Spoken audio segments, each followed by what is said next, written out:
রোজা অতিবাহিত হয়ে গেল। কোন ব্যক্তি যদি ইচ্ছাকৃত ভাবে রোজা অবস্থায় স্বামী স্ত্রী মিলন করে ফেলে তাহলে তার সাজা কি রয়েছে? খুব গভীর মনোযোগ দিয়ে শুনবেন। রোজা অবস্থায় কেউ ইচ্ছাকৃত ভাবে স্ত্রীর কাছে চলে গিয়েছে, শরীয়ত বলছে তাকে কাফারা দিতে হবে। আর কাজা নয় যে একটা রোজা করলাম শেষ হয়ে গেল, না, কাফারা দিতে হবে। কি কাফারা দিতে হবে?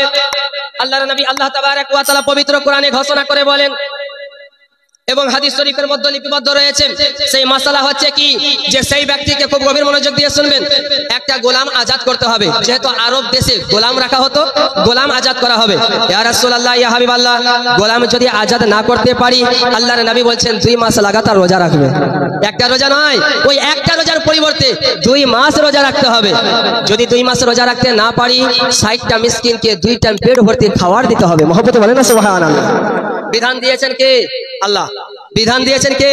কথা বলেন, আল্লাহ।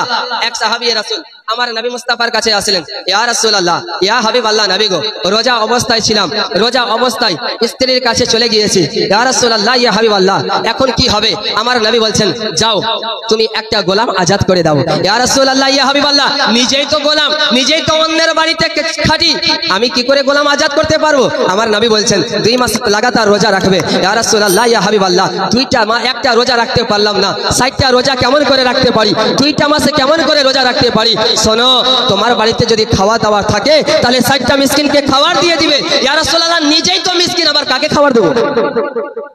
নবী আমার এক এক করে পদ্ধতি বলছেন। সাহাবী নিজের কথা আমার নবীকে জানাচ্ছেন। আমার নবী বলছেন তুমি পাশে বসে যাও। মুআজ্জাজ মুহতারাম সামিনে কিরাম, সাহাবী বসে রয়েছেন। এক সাহাবী আসলেন, খেজুর নিয়ে আসলেন, খেজুর নিয়ে আমার নবীকে দিলেন। আমার নবী খেজুরটা নিয়ে নেওয়ার পরে বলছেন, আমার ওই সাহাবী কোথায় রয়েছে যে আপনার রোজার কাফারার জন্য এসেছে? ইয়া রাসূলুল্লাহ, ইয়া হাবিবাল্লাহ, উপস্থিত রয়েছে। নবী আমার বললেন, নিয়ে যাও খেজুর, তুমি খেজুরটা নিয়ে গিয়ে আরবে যারা মিসকিন রয়েছে মিসকিনকে দিয়ে দিবে। ইয়া রাসূলুল্লাহ, ইয়া হাবিবাল্লাহ, নবী গো, এই আরব বাসীতে, এই আরব দেশে আমার চাইতে বড় মিসকিন আর কেউ নেই। নবী আমার কাকে দিতে বললেন? মিসকিনদেরকে দিতে বললেন। ইয়া রাসূলুল্লাহ, আমার চাইতে বড় আর কেউ মিসকিন নেই। নবী আমার বললেন, নিজেও খেয়ে নেবে, নিজের ছেলে মেয়েদেরকে খাইয়ে দিবে, তোমার কাফারা আদায় হয়ে যাবে। সুবহানাল্লাহ, সুবহানাল্লাহ। বেশ, এখন জগতের আলিমকে জিজ্ঞাসা করেন, ওই কাফারার মাল যদি নিজের ছেলে মেয়েদেরকে খাওয়ায় কাফারা আদা হবে? শরীয়তের হুকুম হচ্ছে হবে না। নবী আমার বলছেন হয়ে যাবে। আরে যে শরীয়তের মালিক নবী দো জাহানের বাদশাকে আমার আল্লাহ দান করে দিয়েছেন, এখন কোন মোল্লা, এখন কোন ব্যক্তি যদি বলে আমার নবীর শরীয়তের মালিক হতে পারে না, সারা কায়নাতের মানুষ বললেও তাদেরকে একদিকে রাখবো। আমার নবী মুস্তাফার কথাকে আমরা বুকে এগিয়ে নেব। বেশ, সুবহানাল্লাহ।